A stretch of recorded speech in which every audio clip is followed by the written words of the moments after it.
Welcome everybody to the Nitty Gritty today. We have Danny Deaton with us. Yeah, Danny's in the house. Glad to be here. So Danny, we actually met Danny through Modest Shopping, Jason and Brigitte. That's right. So after they came on, Jason reached out and said, you've got to get to know Danny a little bit. And we just kind of met via social media, funny enough. Yeah. And then a couple weeks ago, You as guys chances really were, bonded. we became We like did, though. BFF, I mean, we met in a magical setting. which was at a jazz game. Yeah. If you want to become best friends with me, you meet me at a jazz game. And if you can be louder than me at a jazz game, But And you you know gotta what tell you're you gotta tell talking the story. It's We're kind of a good good to go. story. the story About how you Oh, yeah. So I'm going to my seat and I walk past this guy. I'm like, gosh, this guy looks really familiar. And I sit down and he literally like his wife is next to me. They've got their kids. So we're like right next to each other. Yep. And the whole time I'm just running through my head, like, how do I know this guy? And then it kind of clicks. I'm like, oh, I think I know it from Instagram. So I pull out my phone. I start scrolling through Instagram. Yeah. Like, okay. And then I hit your profile, which is your so living the world we proof. live Yeah. in now. He's all, you're that Your Living Proof guy. And I'm like, somebody knows me? Wow. That probably felt pretty good. Did. But what's funny, your name's nowhere on your profile. Yeah. So I couldn't be like, hey, are you Danny? So Yeah. I was like scrolling. I'm like, I don't know this guy's name. So like, I think it was a timeout, and your wife had taken the kids out. Yeah. I was like, dude, this is weird. But Yeah. are you your living? Yeah. proof? I was like, I am. Yes. But then we quickly found out that both of us were there for what was most important, is the love of the jazz. So go Jazz. And here we are. And here we are. So no, but today I'm really excited. What's fun is I don't know I don't know your full story. Yeah. Jason just talked very highly of you, and what we've learned is it's more fun to hear the story live on the podcast. Like Yeah. our reactions can be like No preparation. genuine and Yep. authentic. And so basically what I know besides our affinity for the jazz is you're running Living Proof Intervention, Yeah. which is an addiction recovery program, right? It is. Yep. And so we're going to jump into this, but before we kind of jump to where we're at today, tell us really quickly kind of where you came from. Yeah. I'm a native here. I tried leaving a couple of times as I got older. I lived in Chicago for a little bit. I moved to Hawaii for a little bit, but I always made it back. And I don't know if it was the love of the mountains or what, but I always made it back. People badmouth Utah, but it's a hidden gem. So keep badmouthing it so we keep people away. But grew up in the Sandy Draper area, attended Alta High School long time ago. And life was great. I was involved in every sport possible. I loved girls. I loved anything to do with playing sports and having fun with guys and getting into a little bit of trouble. But I was a pretty good kid. And Siblings? How many siblings? So I'm the oldest of four. Okay. I have two brothers and a sister. What did your dad do, or what does he do? So my parents are from Carbon County, Price, Utah. My dad is legitimately my hero. He's my actual best friend. Some guys say that and might be cliche, but in this case it is real. He came from not much, and everything he did in his life, he did the hard way, the right way. It's kind of that old school story. I later on in life had a business partner who described it as the purple unicorn, right? Like the guy who every piece of equipment, every building, every employee, they paid cash, they never got a loan. But his claim to fame was he was the inventor of the mouse mat, and they manufactured 95% Of the of mouse what? mouse Wow. pads worldwide. Like a mouse pad. You know that little Yeah. foam pad that you roll your mouse around on for a long time. Wow. So that was it. And then they had several other products like accessories, like those little gel rests that went Hold in front on. of the key. Did your dad have a partner in that, or does he? Yeah, he did. What was the partner name? Don Watkins. I know Don. You do? That's Yes. small world. So he was like my second dad, Don, growing up. Oh my So gosh. We're trying to get maybe get Don and your dad to come on together. Yeah. Because I was trying to get Don. Oh, they have an entrepreneur story that is, they don't exist anymore. No, they don't. It was described as a purple unicorn because they didn't do it on credit. They didn't Oh my get gosh, I investors. can't they believe didn't your borrow dad money. was Yeah, Don's partner. That's crazy. it is. Then they started by, hey, let's do this. And then one was so sold on the idea. He sold his house. Don sold his house. Yep. They got a motorhome. My dad would package the product. Don would drive around the country. I mean, how inefficient nowadays when you look at it, but drive around the country in a motorhome to sell the product. My dad would package it, and it was just crazy. But yeah, good family life. And I enjoyed great examples of how to live. But later on in life, I think much like most people, it takes some twists and turns, right? And truthfully, I mean, to get to the nitty gritty, which I love this show because I use that phrase all the time. I was the Eagle Scout, piano playing, college graduate, return missionary, lettered in 3 different sports guy that Just checked all the boxes. did. And all of those I did with a full heart and full intent. And because of several things, found myself end up being homeless and strung out on every drug known to man, and literally found dead on more than one occasion. And the redemption since then has been nothing short of a miracle. And it's been a lot of hard work, but I have, for that reason, started this. It's not a program. People kind of misunderstand. There's several incredible programs. What I'm trying to do is help people get to those programs. Okay. So Almost like the awareness of it. yeah, so so a lot of it is helping people get out of their own way. And intervention is a word that I think people tend to be misguided on. You see, there's a show on It's a TV A&E. show, yeah. That's what we all think about. So crazy. Like everybody gather in a circle and let's Write Trap your 'em, letters. surprise 'em. Oh my let's gosh. just drop a bomb. Yeah. So no, it's more of being a liaison and spending a long time, a few years researching and compiling information about all these facilities, what they do, what their bread and butter is, what the economics are behind them, whether they're faith-based or not, spiritually based or not, so that once families decide, okay, enough's enough, then I help them give the best chance possible. I hold their hand. I walk them through the process, having been through it firsthand and knowing what works and what doesn't. Nothing is a philosophy of mine whatsoever. It's proven model that works. And so it's kind of just helping them. A lot of times the problem is that it's much like my story. My addiction never needed to last as long as it did, ever. But I needed support in order for it to do that. I needed serious support. I mean, to be a professional drug addict, it requires support. And A professional drug Yes. addict. I've never heard that. I mean, term in order before. to carry, there's functioning, there's, and Oh, eventually I mean, you talk about resourceful people. they are. I mean, drug addicts. Wow. Yeah. I mean, One point, I have this stake fireside coming up here for the predominant faith here in Utah. And I I like that. yeah. I'm going to totally steal that. Yes, it's the a good one. predominant faith here in But Utah. one of the subjects is that, Right.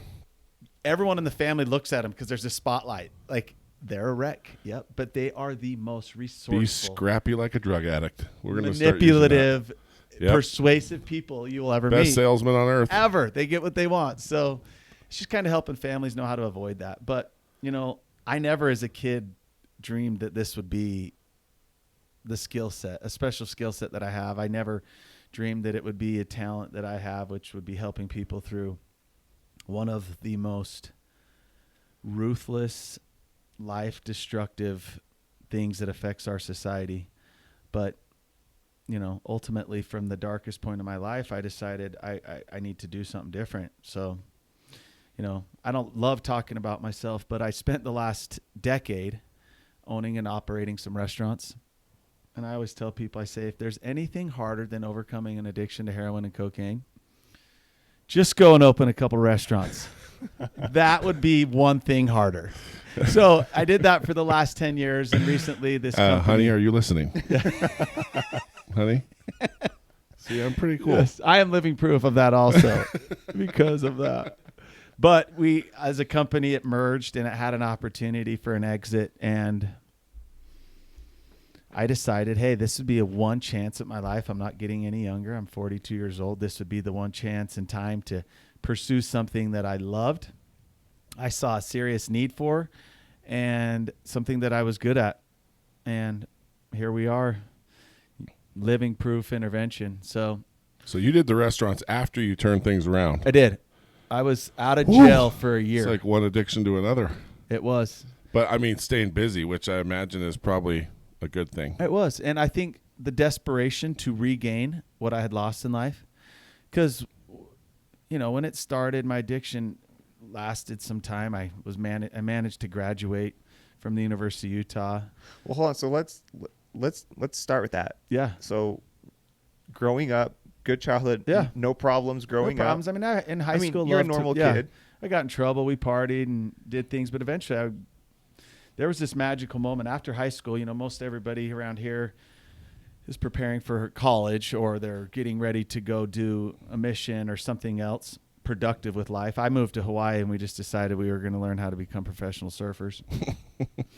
Well, after a while, I remember laying one night specifically. This was a turning point in my life. I was laying on a boogie board staring at the moon, and we were out fishing in the moonlight. It was a full moon, and I just felt this emptiness inside. It was just this big hole, and I knew what it was, and I needed to come home and do something with my life more than what laying on the beach doing the same thing over and over. So how old were you at that point? I was 18 when we went out right after high school, 18, Okay. 19.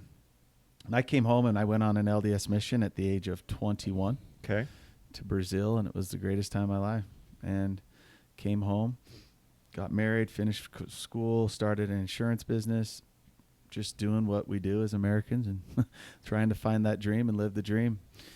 And at which point, I had an injury and I had some different pains in my body, and a friend had introduced me to Oxycontin, which is a very interesting drug because it's a popular thing around here.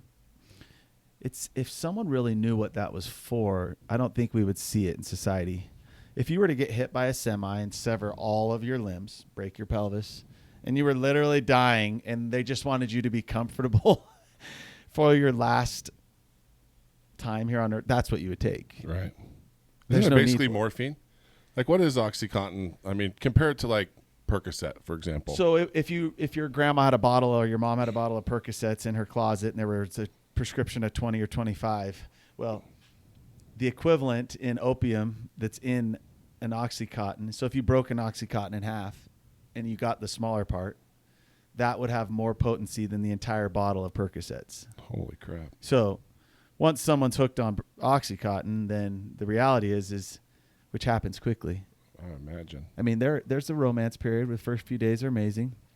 And just to share what it might be like with somebody that doesn't know, the first time I met him, he's like, he broke a pill in half. So it's like if you had a Smartie, maybe smaller than a Smartie, and you broke that Smartie in half. Well, you have this little thing. It's like you can barely hold on to. If you broke that in half again and had a quarter of it, well, if you crushed that up and swallowed it or drank it or snorted it, most people would instantly throw up. It's that strong that your body's reaction would be to throw up. Well, quickly your body enjoys that, and then what happens is within days, weeks, you're now taking.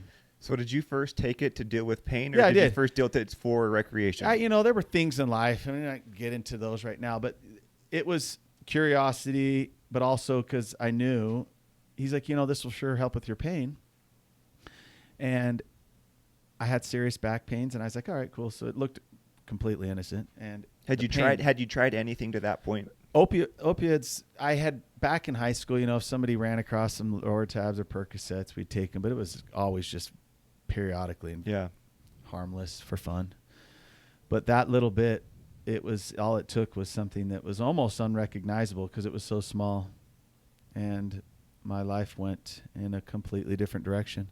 I talk about this a lot, that there are different people in life. There are people like my brothers, my wife, other friends of mine that if they were to take that little quarter of that Oxycontin pill, they don't like it.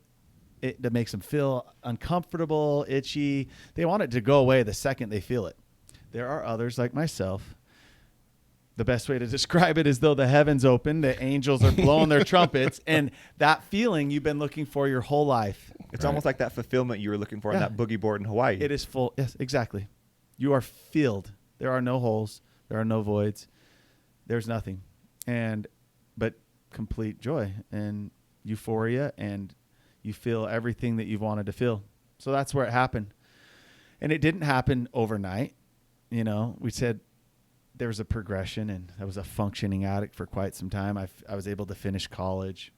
So when you say that, and like I said, if any of this is too personal, we'll edit it out. It's not. So a functioning addict. So you took the first quarter of a pill. Yeah. Did it turn into, I want to do this every day, or is it, I'm going to do this Most definitely. once a month Yep. type of deal? Like how does that progression start? It felt so good the rest of that day. The second I woke up the next morning, I was like, gosh, I want to feel that again. Why So wouldn't you? Yeah, why wouldn't you? It's like, I want to go to Disneyland again. Yeah. That was fun. I want to go to Disneyland again. And It's like, literally one of the things I tell people, especially here in the state, the first thing I help parents understand is, or whoever it is, the family that doesn't understand is that feeling, believe it or not, is incredible. It might be a feeling that you will never experience in life to that degree.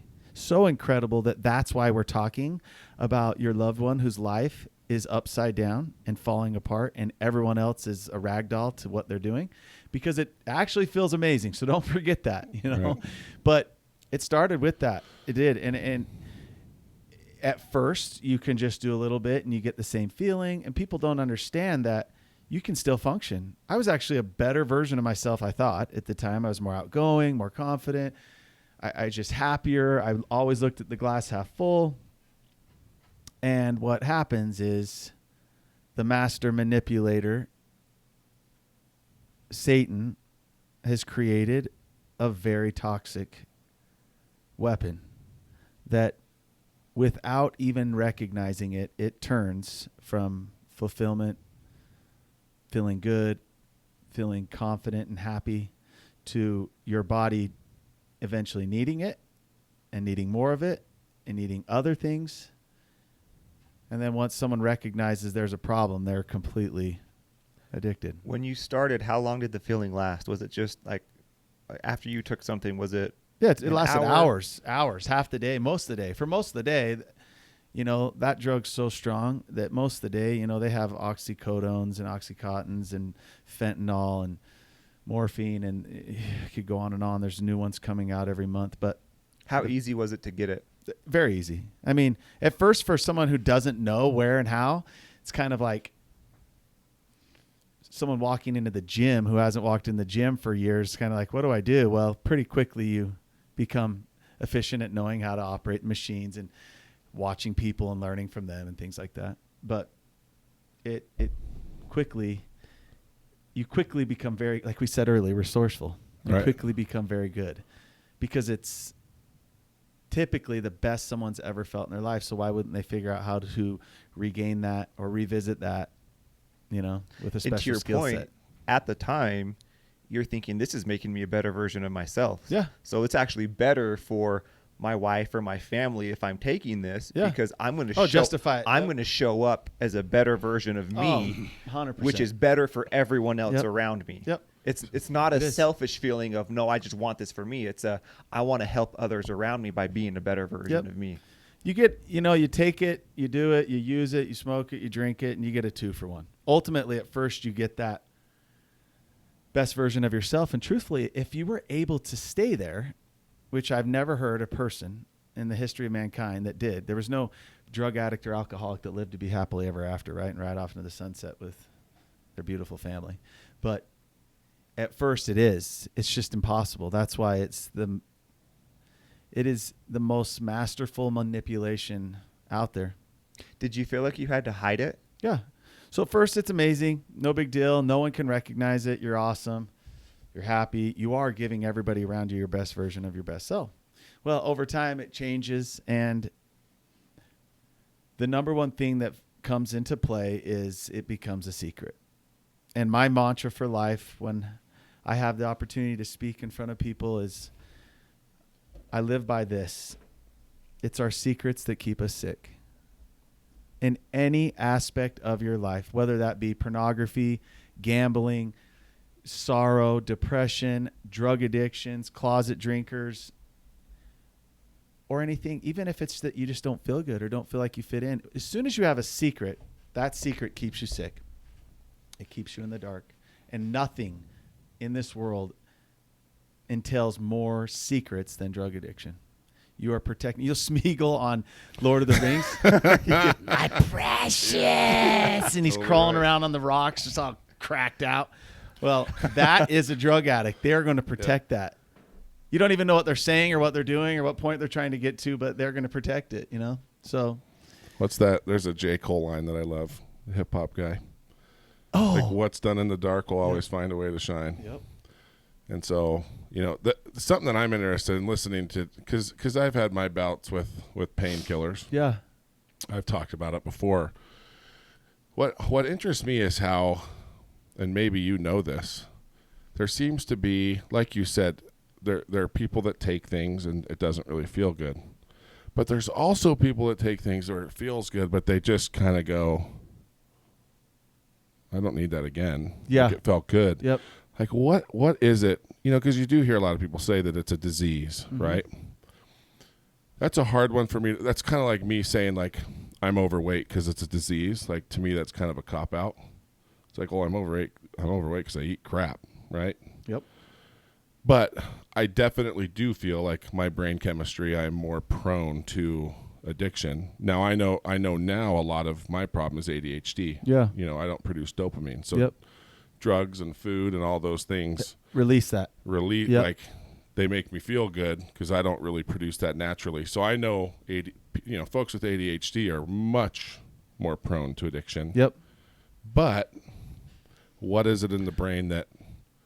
Well, no, you nailed it. Right. That disease. So for the first time, most governing agencies in the United States, so we'll just, worldwide, we don't need to go into that, but here in the U.S., the National Institute of Health and most of the governing agencies that dictate things like insurance and benefits and whatnot, they recognize addiction now as a disease of the brain. So if you dig into it a little bit more, it's exactly what you said in regards to the dopamine, where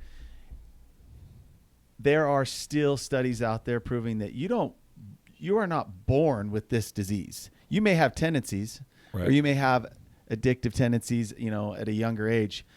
But where they have proven this to be a brain disease, at least in these governing bodies that look over certain, agencies here, is that once someone uses drugs or alcohol in certain quantities for a sustained period of time, it reprograms how their brain actually operates. Right. So no longer, like you've experienced it, like you said, which is, kudos to you for even saying that, which is something I'd love to talk about in a minute. But I think that people don't realize what happens is it structures and rechanges their brain so much that now it all started with some bad choices.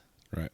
No one, well, maybe in a rare occasion, did someone jump on you and smother your face into the ground and inject you in the side of the head with something. But most people made a bad choice, but that eventually led into something where they then had the brain disease take over because their brain is reprogrammed. Right.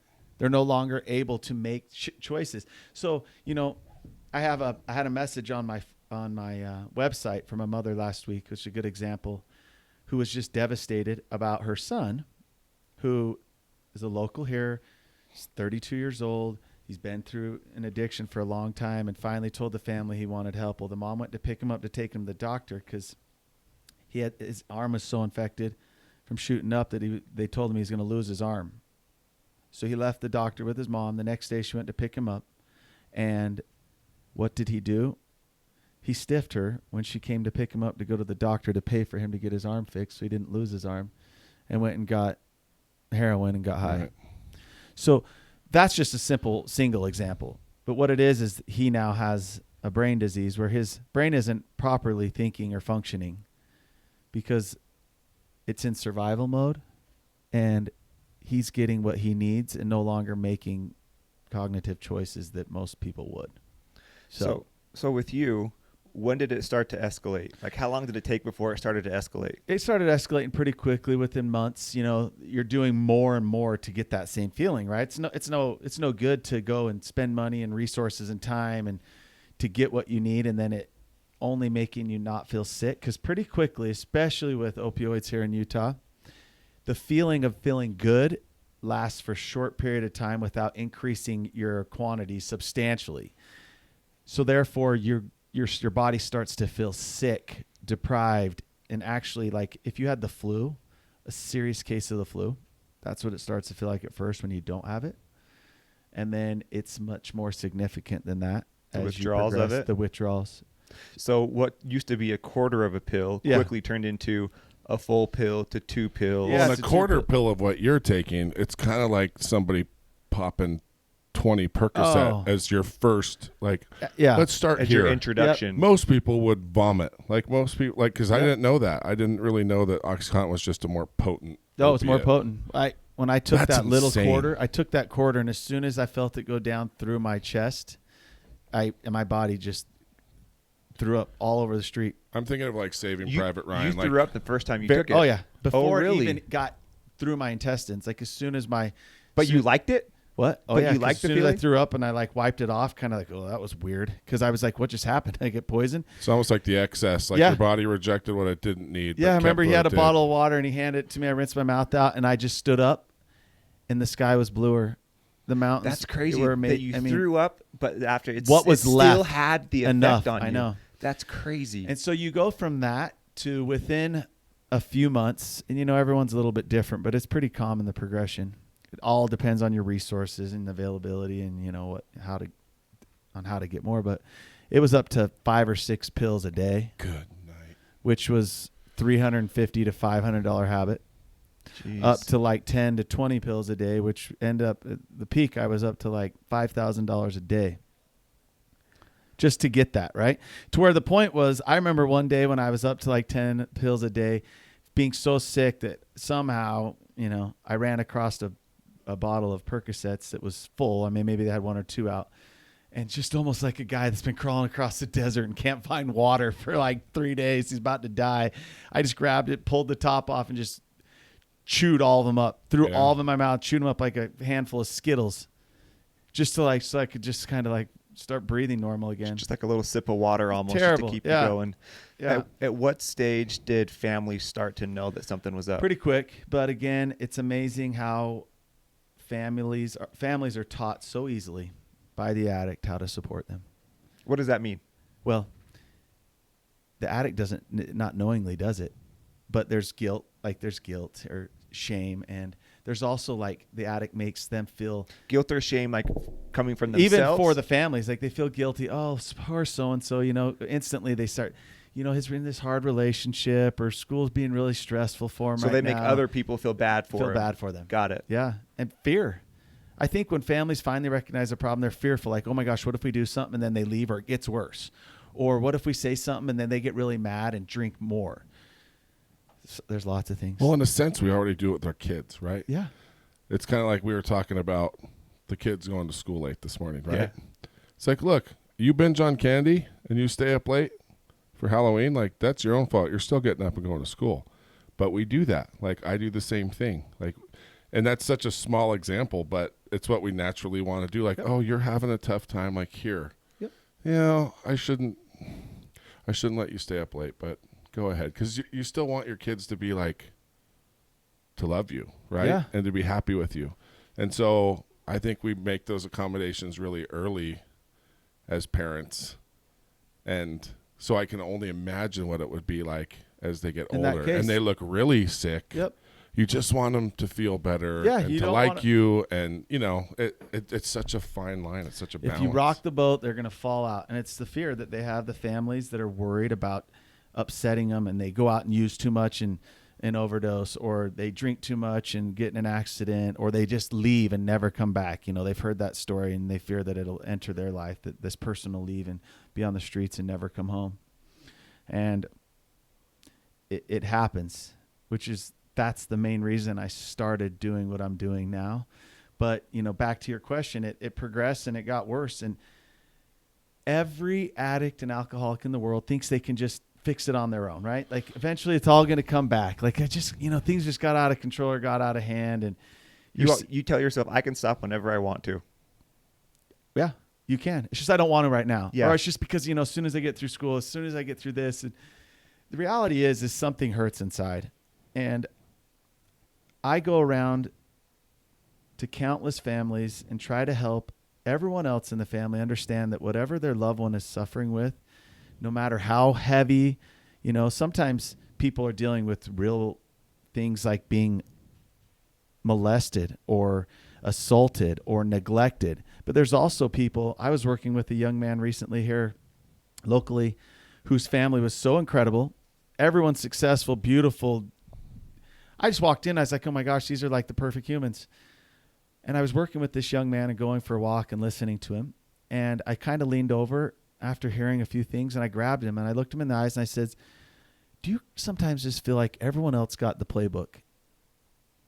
That playbook in life of how to do it, right? The manual on how to do life, and you never got your copy? And his eyes just welted up with tears, and he was just staring at me. He's like, it's exactly how I feel. So for him in that instant, it's recognizing that pain he's feeling, whether someone else is like, oh, you need to knock it off, or dad's like, grow a pair, Right. or mom thinks that she's going to pray enough that it'll go away. It is real to him. And the second he finds something that makes it go away, he will welcome that back, and he will do it again.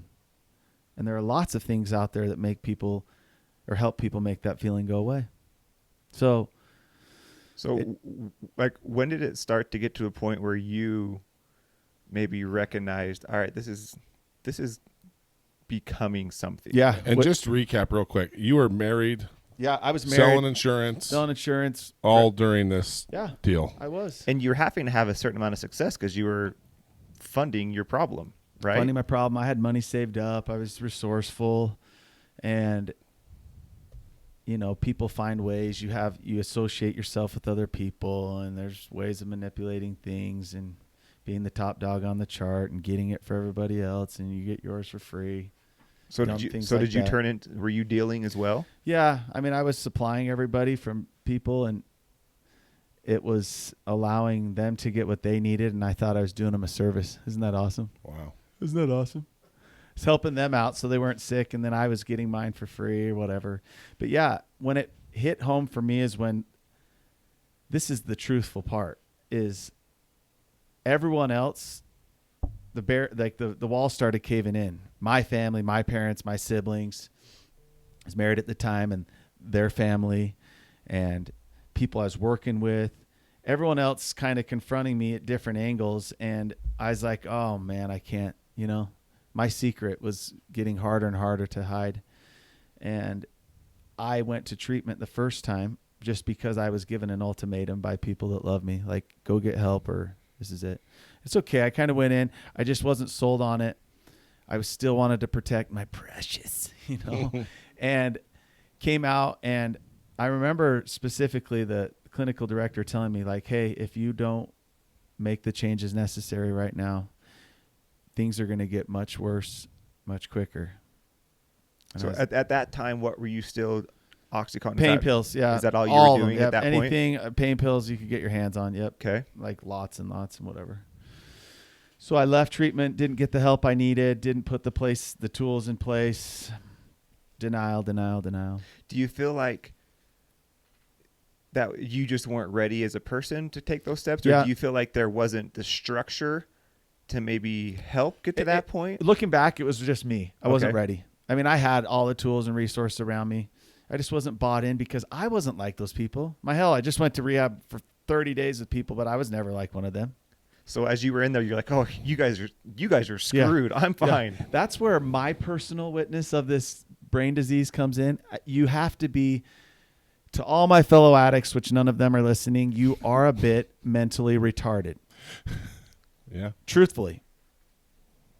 I was, because I came out and said, I'm not like any of them. Well, you feel like the I had- smartest person in the room still. Oh my gosh. I was Dan Deaton, man. And I had the most expensive drug habit and came out of there still thinking I wasn't like them. And I was promised that what would happen. Well, sure enough, came out, didn't make changes. People around me saw that I didn't make changes, caught on pretty quick, even though I thought I was manipulating everyone. And marriage ended, lost the business. And ultimately, my family told me that I wasn't welcome around them anymore. So things collapsed quickly. This is when I say I got a case of the F-its. You're just like, F it. Like, Right. what do I have to live for? Just total apathy. Yeah, just back done. then, yeah, I wouldn't have used the abbreviation, but We it could have was beeped it. I mean, reckless using, which was awesome for a minute. Sold the house, sold everything else I had to my name.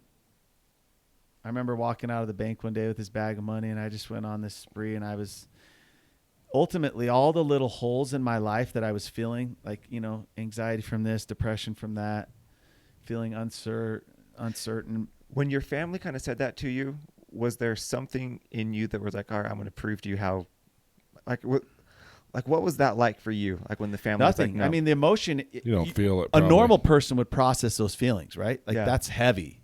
Normal person it'd be kind of an eye-opening experience. Well, nothing. Screw them. It fueled my reason to use. Oh, you know what? See, when he does this, everyone thinks I'm the problem. Everyone thinks I have a problem. They all have their own problems. And I just started using it to fuel, and without any reason to hide it anymore. Probably felt free for a second. Felt free for a second. It was great. But within just a few weeks, it got ugly. See, this is where I think the thing that I keep thinking about is the upbringing part. So, not that I don't think the upbringing necessarily has anything to do with the start of the drug addiction, but when if you look at your past, right? Athlete, successful, good-looking guy, great personality, got through school, went on a mission. Like, you're already, we'll just say, top 20% of society as far as intelligence, confidence. You played sports, like that adds a whole level of confidence. Yeah. You graduated from college. So, when you start this, you're already, in a lot of situations, one of the smarter people in the room, right? You're not down in the dumps. You haven't hit rock bottom. So in my opinion, it takes so much longer to hit that bottom when you start an addiction and you're already one of the smartest people in the room. Yep. Right? It just takes, it's such a your denial farther mountain is fall. huge. Yeah. And it just takes so much longer for that bottom to hit. Yep.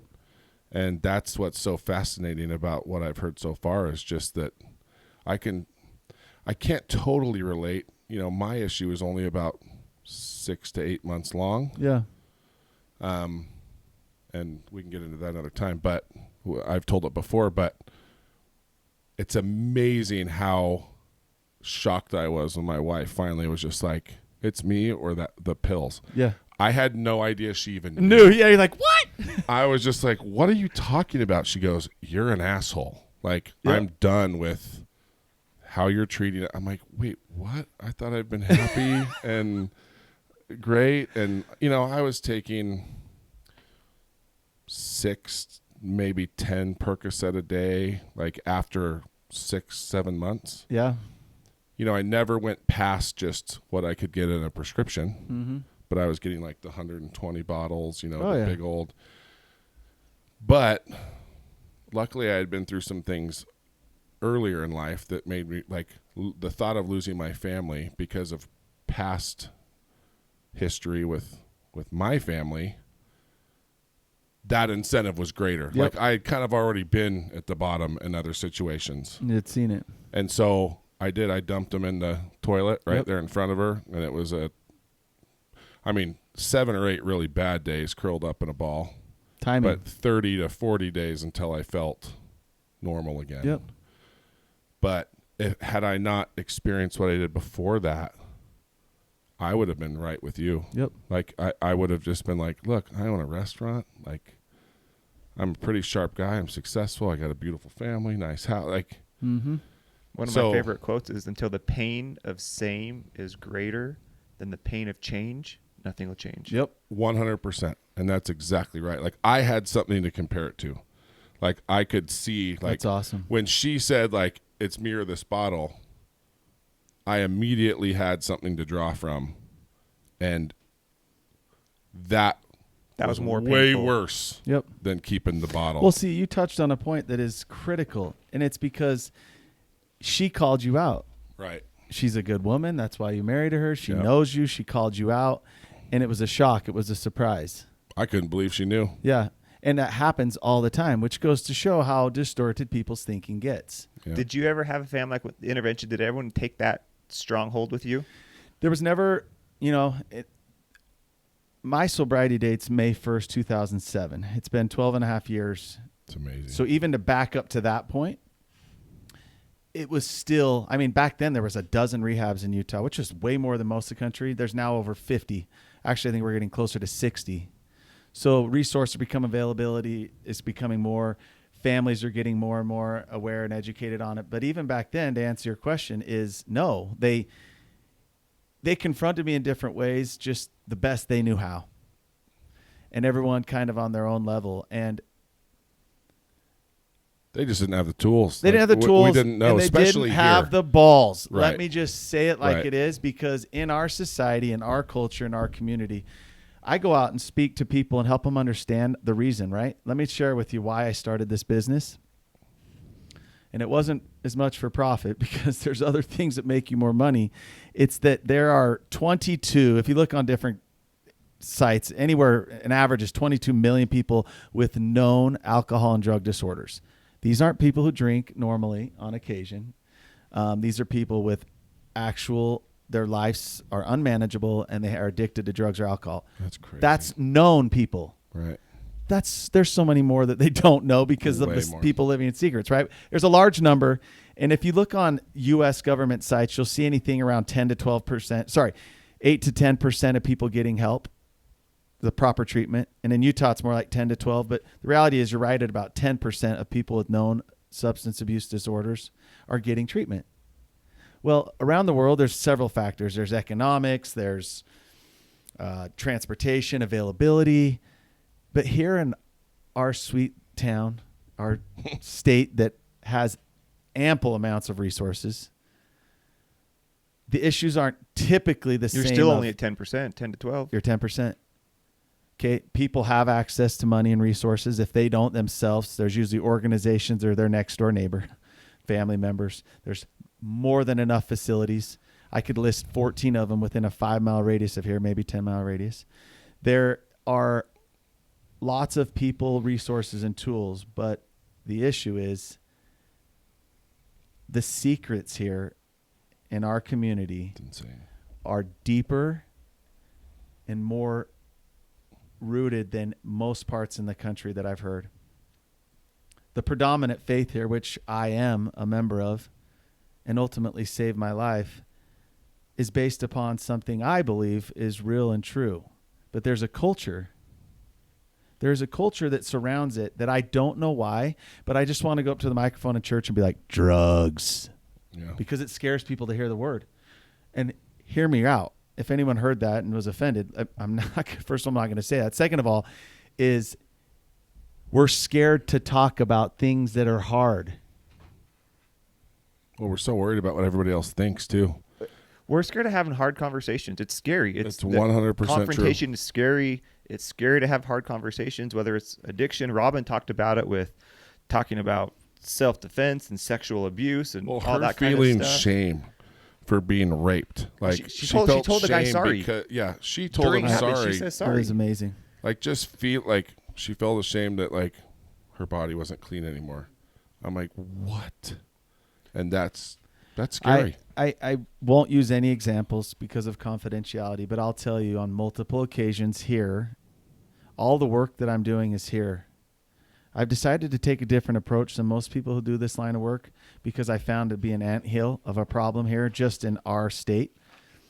But the people that I've ran across, the vast majority of them have actually even expressed or told on themselves to their family, their parents, their loved one, as a kind of a cry for help. But even in those cases, they turn a cheek. Oh, it's okay, Johnny. Like, it'll get better. We're really sorry. We're rooting for you. And my big belief is dad's lectures in the office and mom's prayers will never make this go away. Well, and they don't want the shame of saying they have a kid that's on drugs. They don't. Like they actually care. And There are people that actually care about like, oh, I don't want people to find out I've got a kid in rehab. Yo, you know what? That's so true. They Yep. don't. And I actually think it goes beyond that. They don't want their neighbors to know. They don't want everyone at church to know, or people in their little book groups, quilt groups, people at the gym, whatever. But I think they don't want to recognize it themselves. Because it's almost like you have to, in their mind, it's admitting failure. Failure as a parent. who wants to admit that I failed my child? As No a one. parent, you want everything for your kid. Yep. And the second something doesn't go right, what do? I failed my kid. Yep. I don't want to admit to that. Yep. You know? So more than culture, I think the love you have for your kids, you just don't want to admit, like, gosh, dang it, I failed them. Yeah.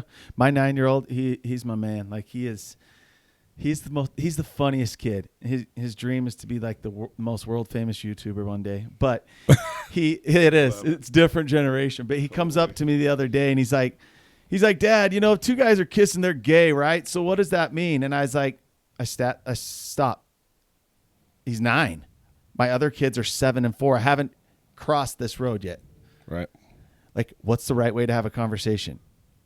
He then follows up. He's like, well, you and Mom made me and the other kids. So I think someone at school told me how you do that, but how do these guys do that? And I was like, I mean, it went to another level. So I'm put on the spot, and there's a point to this. I sat him down and I gave him enough answers to help him understand his first question. Because he had brought a question up to me a few weeks before that, and I didn't answer the question. I heard him on the couch a little while later while my wife was putting our youngest to sleep, press the phone on my button. Hey, Siri, what does this mean? Legitimately. And he got the answer he wanted. And I knew right then and there that what I was doing was for a purpose and it was for a reason. Because he needed answers to a question he had. Now, are there appropriate ways and times to answer those? Yes.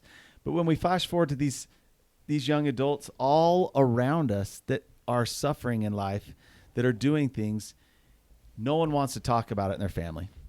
Everyone's ashamed of it. It's this dirty laundry that no one wants to smell, and they just hope it sits in the bottom of the laundry chute forever and goes away. But it won't. So, backing up to what happened, well, my life fell apart. I was in almost, I was a functioning addict for years. And eventually when things got cut off and the people I loved turned their back and drew a line in the sand, it took a matter of weeks before things got to that point. To where you became professional. Yeah. And I became broken. And on more than one occasion was found dead. Had a friend have to inject me with cocaine once, which he thought, because he saw in a movie, would stimulate me back to life. It did, thankfully. Hold on. So heroin, you were like, you OD'd on an opiate. Yeah. So I got to the point where I was, rate. shooting up heroin and cocaine. Right. And when I got clean, my sponsor, who is a graduate for BYU, now he works for NASA, my sponsor who kind of helped me through. Amazing.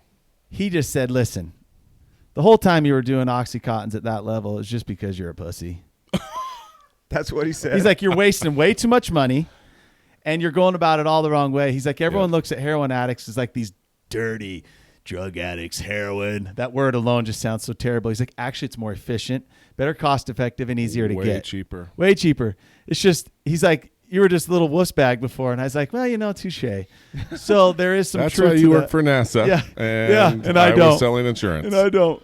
But that was the truth of it. So it got bad. I was homeless. I went from being in a successful family, beautiful childhood, to living out of my car. Did you have any contact with family at that point? I was completely gone. I didn't know what day it was, what hour of the day it was. So we got to the end, and I have a video on my website about this that portrays it really well. I had some people help me make this, but a friend of mine decided we were out of money. We'd pawned everything, sold everything, stolen everything we could ever get our hands on. Our grand idea was to call the drug dealers, and we were going to go meet them. And when we found them, because we always used to just meet on random streets and random neighborhoods out on the west side, we would just take them over and like physically take from them what they had. We were going to assault them and rob them, right? Well, driving around, I was laid back. I had the passenger seat laid back. He's driving my car. I was so sick, dope sick. I had my feet up on the dash. Well, he's flying through these neighborhoods chasing this guy, hits a parked car, I don't know, going 30 or 40 miles an hour.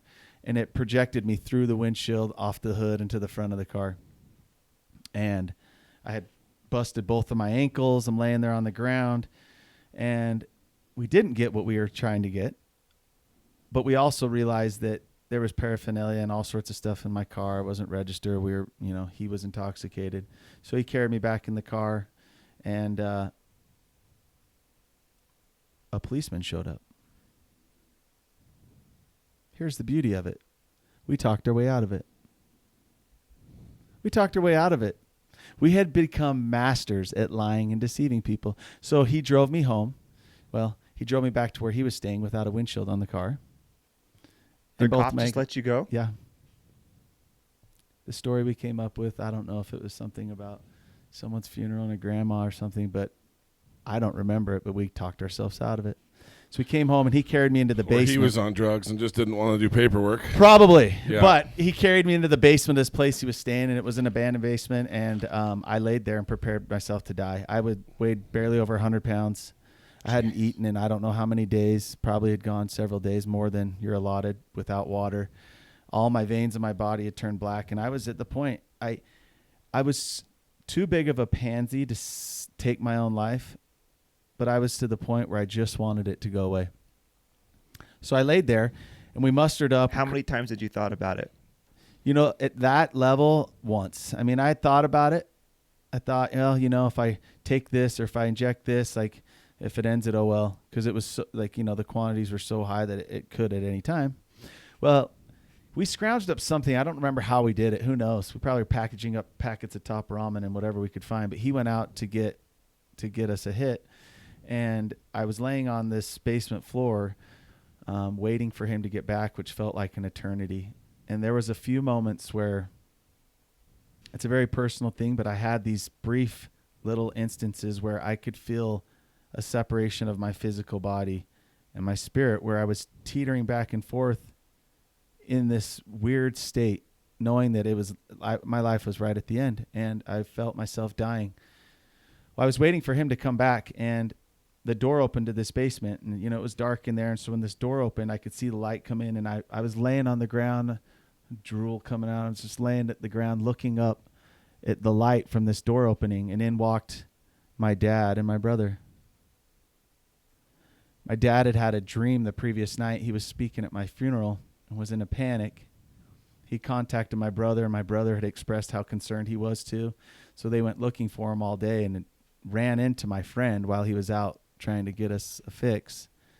And my brother convinced him to tell him where I was at.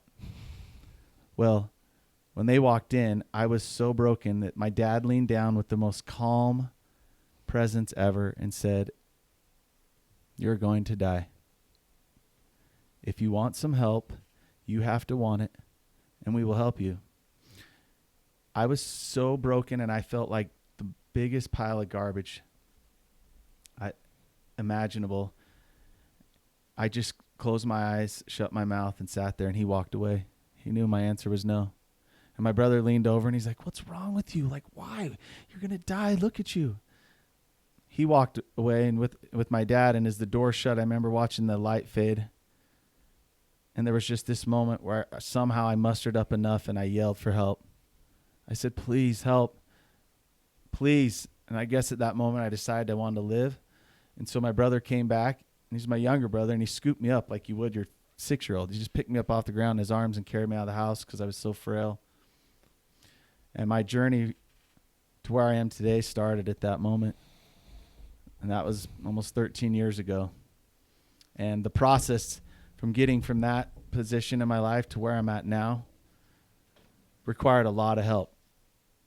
And I finally have the chance to help other people, and it's just decided it's time to do it. And I think a lot of people try to go about it their own way. When it comes to this mental illness that people get, they all feel like they have the answer. Your milkman does, your neighbor, your uncle. Everybody has a different idea, right? But there's only one way to do it, and it's to confront it, and it's to do the hard things. So that's what I'm trying to do, is help families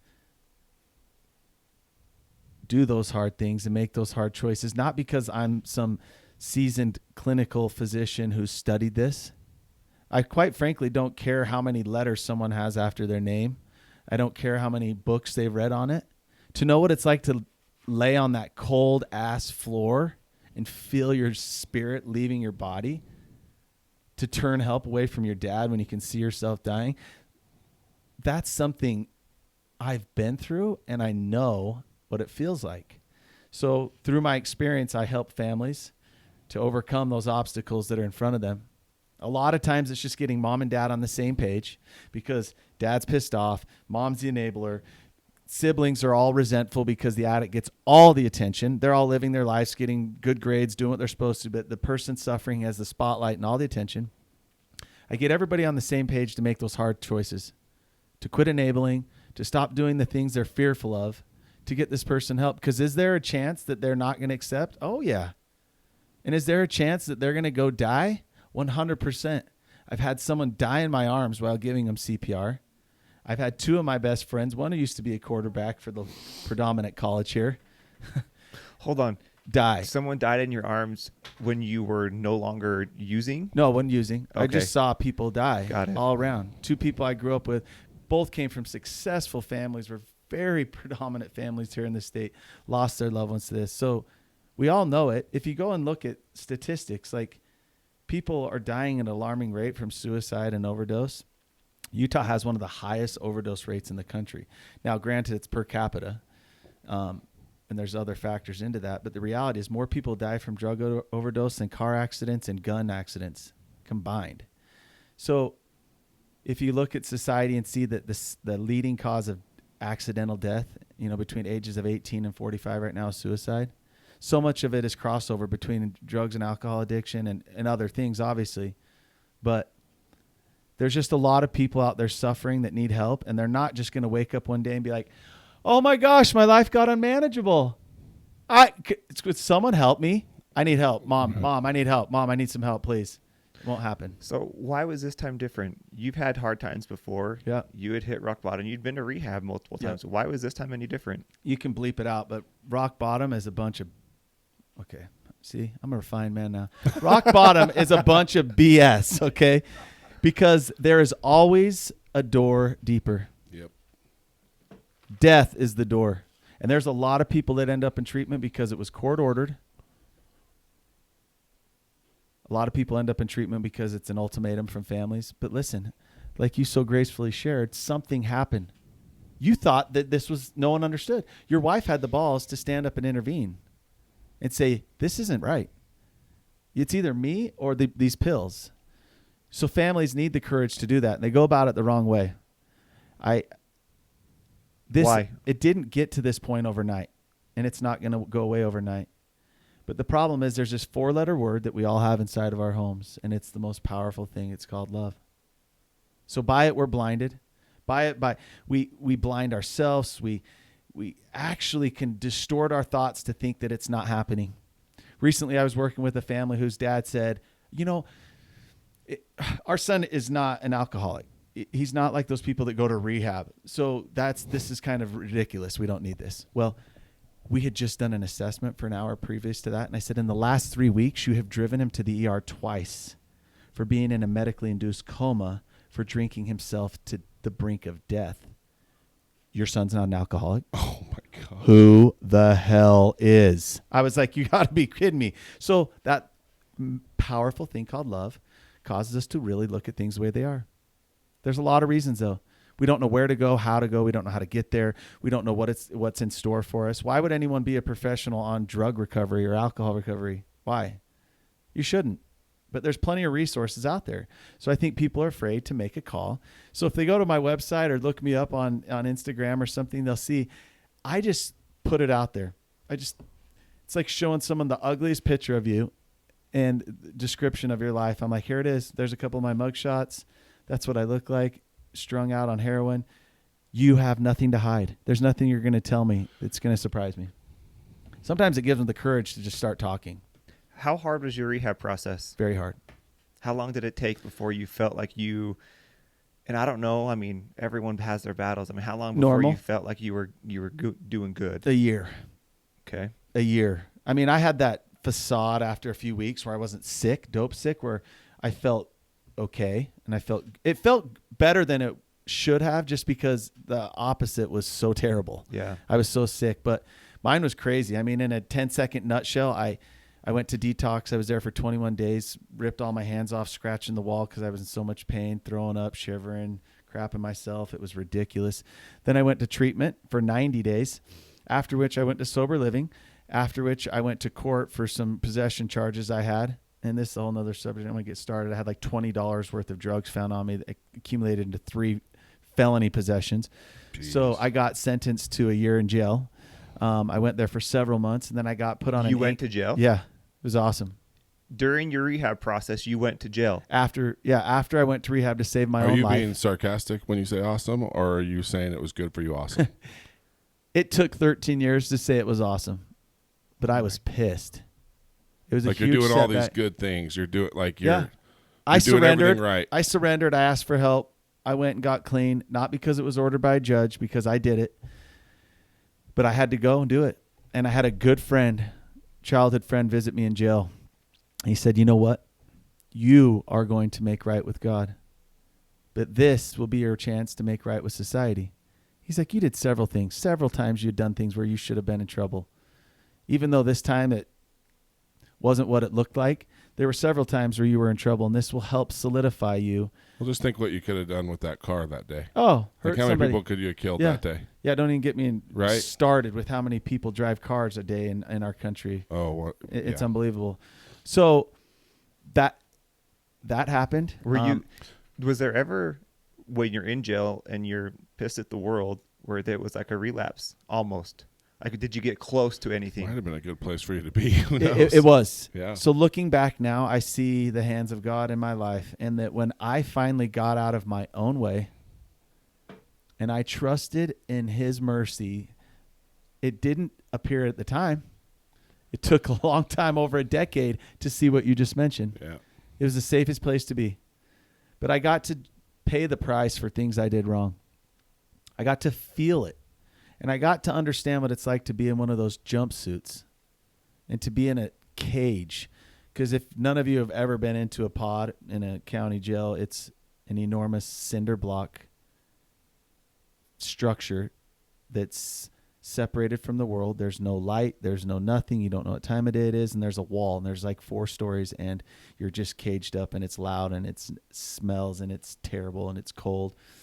But I got to feel that and have that experience, because later on in life, when your brain starts to think, oh, it wasn't that bad, or that helps solidify how bad it was. We work on incentive.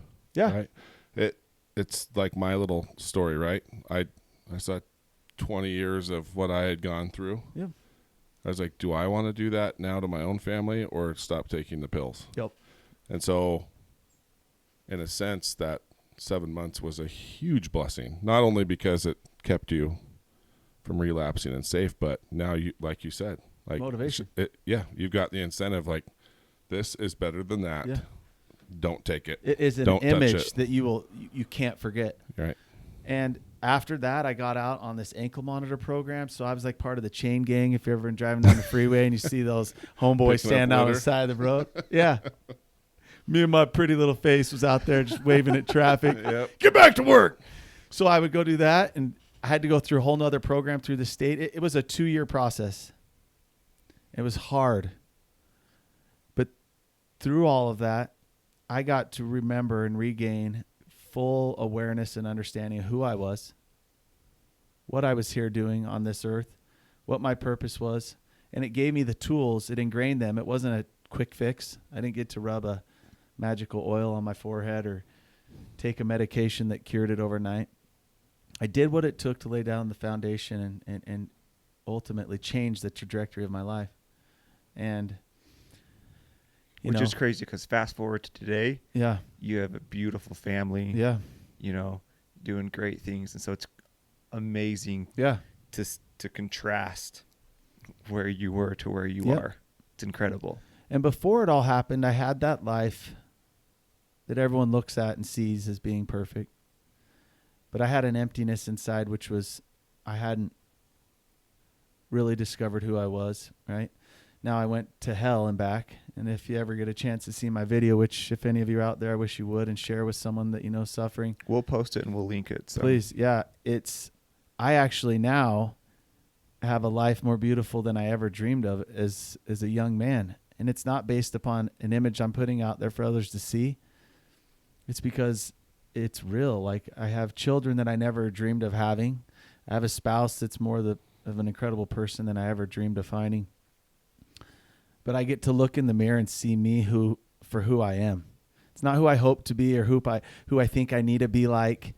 I think a lot of people have a hard time just looking in the mirror and just being like, hey, this is me. This is me. I see you. I love you. And when did you get to that point? Because I'm sure after the fact you carried shame with you for a long time on what you had gone through. When did you get to the point that you loved that person that you were looking at?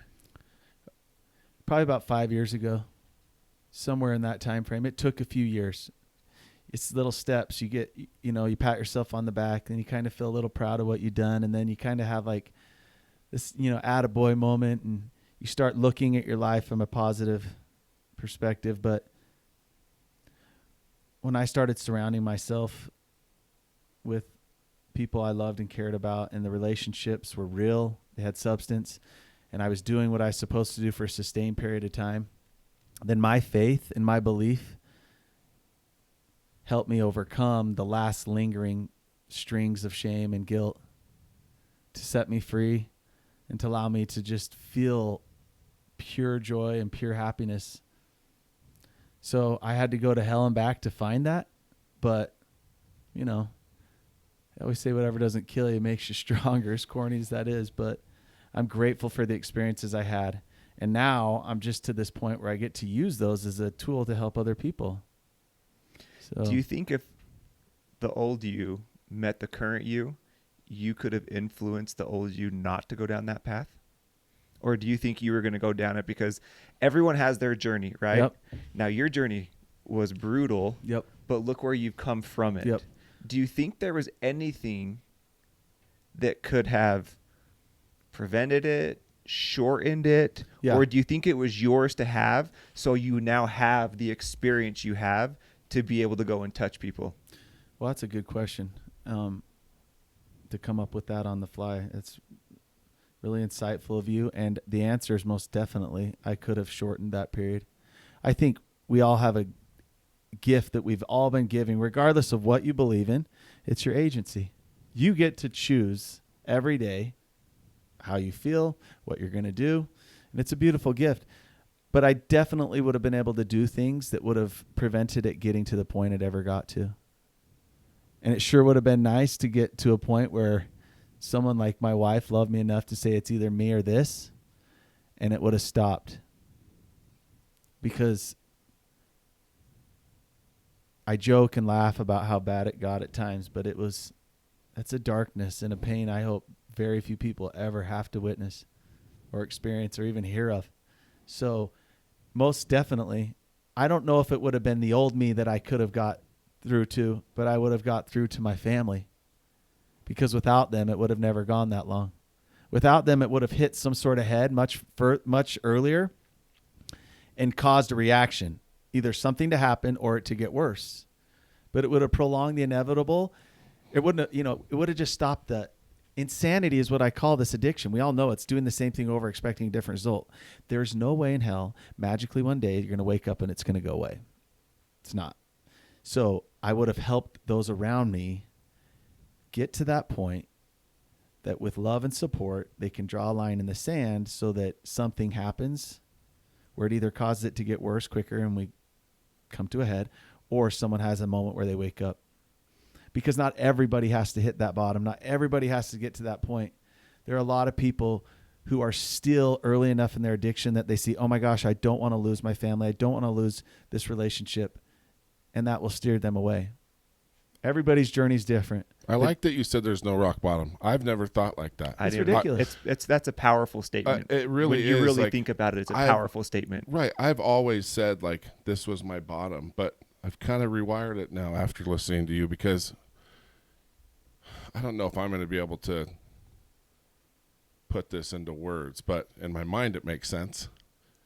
it is basically an incentive-based thing. It's where you get to a point where losing this is worse than staying where you're at. And I think it can be shortened. If you have that reason to fight or to overcome it, then that's, for lack of a better term, your current bottom. Yeah. Right? Like, okay, I got to stop. Dump them in the toilet, curl up in a ball. This is not worse than losing this. People love me. I need to be here for them. That is a better drug than that.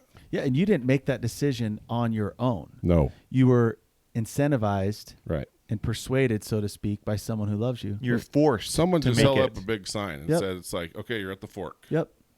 Like, Yep. you can go this way or this way. Yep. And it's just like, all I needed to know was that, like you said, she had the balls to say, Yep. listen, it's this or that. And so I think that is a really powerful thing, because it kind of brings me to another question, and I think it might be smart, like just a little awareness thing now, before we finish up. Yeah.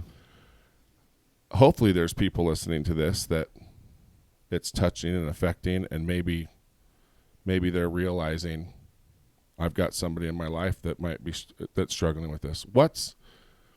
Whether it's a spouse, a parent, what is the first step to approaching, if there's somebody listening right now that knows they've got a sibling or a spouse or a kid that's Well, first of all, dabbling I in love you drugs. for all that you just said, because this is no longer about your third aunt that lives in a foreign land, or Right. my uncle that, when I looked up and doing my ancestry work, my No. great uncle was a drug. It's worse than It's cancer. my spouse. It's my Right. children. It's my niece, my nephew. My But what- mom, my Yeah. dad. It's right inside your home if it's not you. But what you said is, what do you tell them? What do you do? You make a plan. And so what I do is I go and help families sit down, and we assess the situation of how bad it is.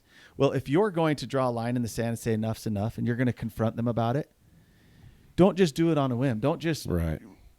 do Holy it because cow. you're pissed. So I sit down with them and I say, okay, here's what we're going to do.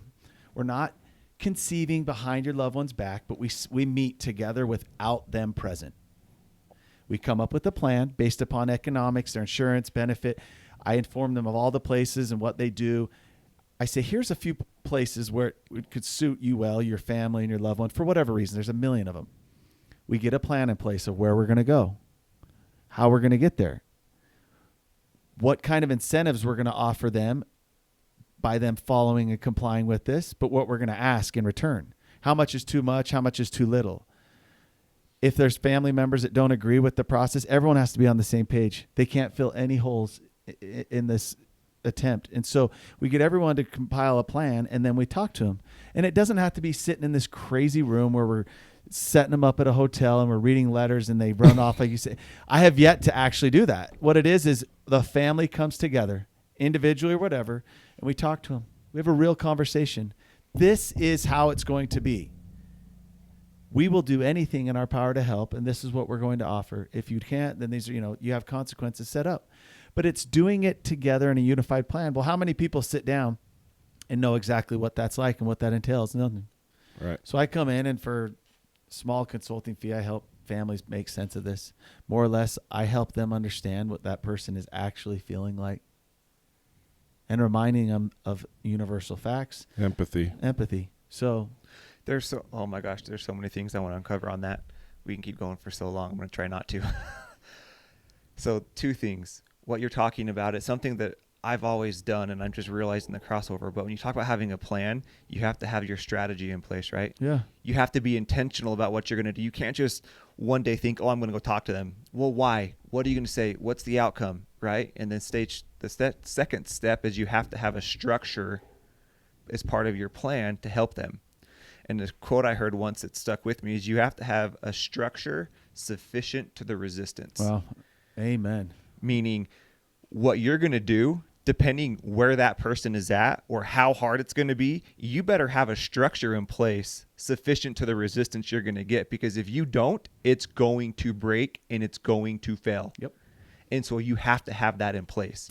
And with a normal person, let alone an addict. And love Yep. and prayers Yep. and hoping. Build that structure 4 times or Yep. maybe 10 times bigger than you expected. Yeah. with But an how many addict, people right? go in thinking that I have to have this in place? Well, and I think to your point, the other side of that is the empathy side. Like I think it's so important. So many people have not, especially with the older generation, right? Yep. They have not gone through or can empathize with what the brain disease, like what's going on. Like No, it's always nothing that this kid or brother or whoever has done to you was because they don't love you or on purpose or like it's let me real. help you understand their brain, what's happening, so you can fall back in love with this son, brother, sister, mom, dad, and help from a place of firm, structured, yes, but love, right? Well, that's the key. It doesn't work without that, right? Right. I mean, your dad walking in on you on the ground dying, but he was still there for you. Yep. Your brother, Yep. they're still there for you. I can't even imagine what they had gone through. I can't imagine as a parent knowing my child is going through that, still showing up, Yep. right? How about that dream? Like if that's not God's hand, Yeah. I mean that. I hope you look back at that and realize how special you are. Yeah, Like, that's a pretty. Which is known. There is a purpose for you still being here, right? Yeah. The last thing I want to say is when that point happens, when that fork in the road comes, it does not, just because you dare to say something, it does not mean the outcome is going to be good. No. And when it gets worse, it doesn't mean you did something wrong. The love still has to be there, right? But Yeah. I think it's important. You still do it, and you love without expectation. Yeah. Right? You do it if they do choose the other road, that you are still there. There is still that love and the empathy, but knowing that it's a possibility. Yeah, I want to share with you guys this link. It was on the Today Show. They just had a story about a mother who lost her son, beautiful boy, lost her son to a heroin overdose. And that was the story, is that she decided during her addiction she was just going to love him no matter what. But love is never enough. Love will never be the cure. But I also know a mother who lost her son, and every day she wakes up. The coulda, shoulda, wouldas make people sick in life, right? Yeah. But every day she wakes up and knows that she turned her cheek to it instead of doing something. So yes, you're going to draw a line and someone's going to run into that wall, and it may go the way you want. It may blow up in your face. But you do it again. But you do it again. And then you do it again. And eventually one day they're going to look back and be like, as I did with my parents, to look them in the eye and be like, I always knew you loved me, but when you had the ability to stand up and do what you did and tell me that I wasn't welcome around the home for Thanksgiving or Christmas, that's when I knew that you were doing the hardest thing that love ever asked you to do. So it's true. It's not always going to go the way you want, but at least you're doing something. But you got to do it again. Yeah. And again. And do something. And again, right? Yep. The last thing I want to say, sorry, I'm kind of taking over here. This is true to everything. This is true to drugs, to alcohol, but it's also true to any type of addiction. I think all of us suffer from some form of addiction. Some people are addicted to working out. Yep. Some people are addicted to... That's my problem. Yeah. I understand. But what I'm saying is like... Sorry, I had to lighten it up for a second. Everyone is battling something internally, right? Yeah. And so everyone should be able to walk out, stop listening to this, and there should be some kind of action for everyone. These principles apply. The action is simple. Go to someone. It's not like, oh, I have a son who's addicted to drugs. No, now that's real. Yeah. But they might be addicted and struggling with something else. Yeah. And we have to be able to have the same strategy structure you're talking about, right? And not all of them need to be ones you go talk to your religious leader about, your bishop or your priest. Correct. There are those, goodness. right? There are those, but it's time to start having that conversation. I have been trying so hard to do what you just said in my life. I'm like, okay, if I'm going to help other people with this, I have got to be living proof of this in all aspects. I always think that I know what people are thinking, and sometimes it's a terrible thing.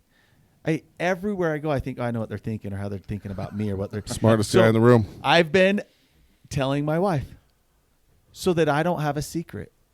I've been telling her because sometimes it has negative consequences. Sometimes it affects me, affects my morale, kind of makes me depressed or insecure. I tell the person I love the most, and I just simply tell myself. It's a simple little thing. I'm very close with a guy who just went through a divorce, and you want to hear a real quick story? It's 10 seconds. Someone I care and love about is going through a divorce, and he calls and tells me and tells his father, I've been drinking for the last week. I walked into a store and bought, he didn't even know what to buy. This is someone, if anyone in this world knows who Nephi is, that was my brother. And he tells on himself, and I thought, wow, how powerful is that he just told his secret, and what did it do? Stopped it before it became a Stopped. problem. That secret never gained momentum. And would he have done that without Satan you? was like, damn it. Imagine what could have happened if out of that. Yep. So, Well, and that's the last thing I'm going to say is I think that's what is so amazing about, I heard this weird analogy that I always use about like naval ships. I don't know why I went there. But listen, hear me out. I don't know why I chose naval ships when I first started thinking about this, but It's your addiction to the gym. yeah, exactly. I look at people as if they're boats or ships, right? And the people that have gone through what you went through, right? I kind of look at like God's battleship, right? There are people that have lived these perfect lives, right? And they just go along and they do their thing. And they're great too, and they contribute. But to me, they're rowboats, right? They can't help anybody. They can't defend anybody. They're just kind of there. And to me, the people that have gone down these roads and have really struggled and come out of it, those are the ones that are like, I'm putting a gun up here and a force field here, and this thing is going to be a floating just giant and can help millions of people. And to me, people that have gone through what you've gone through are battleships. They are protectors. They are the ones that can pull us out and help us. And you have a mountain in front of you. One of the worst things we're dealing with right now. It's so funny. We hear about guns and we hear about all these other things. Drugs, prescription pills are by far and away what we should be focusing on right now as a society, with laws and with change and with resources. Yeah, drugs. And the word people hear drugs, it's like, Right. There are so many drugs in your children's school that look like candy. Oh. Drugs that you haven't heard of, that aren't that don't have a name that people are used to hearing. But there's also alcohol. Marijuana's become something that people just look at as like drinking Coca-Cola or something. It's so accepted. Right. But all of these ways of numbing. And I heard someone once say that, that this could very easily be classified as the sins of our generation. But what it all comes down to is something hurts inside. So much that people use drugs or they end up taking their own life. Well, you just said it. They want to numb it. Because it just needs to be talked about. They just need to have the courage somehow to talk about it. And it's okay because a lot of them don't. But before they ever get to laying on that cold basement floor in the state I was in, there's a lot of things and a lot of chances, a lot of things we can try to do way before it ever gets to that point. All right. Walking out of here, what is the one thing you want someone to walk away from? Is it that right there? What's your message? You get a billboard, the Tim Ferriss question, right? You get a billboard that millions of people are going to see. What are you putting on your billboard? Mine's go to therapy. I mean, okay, no, that's great. I don't know. I'd love to ask your opinion about that. Like, there's a beautiful, powerful thing that's been around from the beginning of time, which is AA, right? And they have these rooms. There's therapeutic rooms. So take the stigma out, and imagine Googling where's a local AA meeting, and wherever you're sitting or standing at this point in your life, you'll see dozens around you in your neighborhood, places you never imagined. But all it is places where people that are feeling the same thing go and talk to each other. But if I had a billboard to tell people, stop the insanity. stop expecting that it's going to magically go away and reach out and ask for help. No one ever expected you at this point in your life to have the knowledge and experience and know-how on how to approach drug addiction or alcoholism with your child. So use the resources out there, ask somebody for help, and find your way to a place where they can get proper treatment. For both the person suffering as well. And the family. And the family. The family. Both people. Yeah. The addict, if you look in any family, unless they've only been using for a few days, the addict has become the focal point of the family, and the family is now in disarray. Not one aspect of the family is functioning properly because everyone's holding on for dear life. So there's a way to stop it, but continuing to pray that it'll go away will never be the answer. It's never going to work itself out. Nope. Yeah, you can't bury your head in the sand. And I No. think that's the whole. You know, pray to for the me- process. For sure. Right. To me, it's like, how do you get ahead of even that? Like, if there's pain, that's one thing that I think is a huge stigma in Utah is therapy. Like, it sounds so bad. Like sitting down and paying someone to talk to someone. I'm like, why is that so bad? Like, how many business leaders use life coaches? Right? Every successful one. Every successful one. And it's like, if you feel like when you're at your brother, like when you're at the liquor store, right? Like, at what point can we get to where it's like, I feel pain. What pill, what bottle, what can I do to numb it? At what point do we go like, I got to just call a therapist? Who can I talk to? Who can I talk to Or feel I'm going to better? call my brother. Like, Yes. it's say, Or I'm gonna- well, yeah. and even not your brother. Like, if you don't feel safe, you know, and talking to your family. We're doing something wrong. Yes. Yes. But I also feel like I don't think it's a horrible thing to have a bridge to that, like a resource to go to, right? Like, every bishop has that list. Like, if you want to go talk to somebody and you're feeling pain in some area of your life, here you go. Here's a list of some people that you can call. Yep. Go sit down and talk with them before you like latch onto a bottle or take a drug. Yeah. You know what I mean? And because like you said, there are some families that people are just not going to feel safe in talking to their families No. because they are the bury their head in the sand, nothing is wrong type of people and won't know how to respond. Nope. So how can we help them Yeah. get to a Yeah. counselor or a therapist? We create environments where you're not shamed. And there's so many aspects, right? We all hear social media does it, putting on this perfect life and everyone looks their best. Sure, that factors into it. Sure, being members of the predominant faith here in the state adds to it because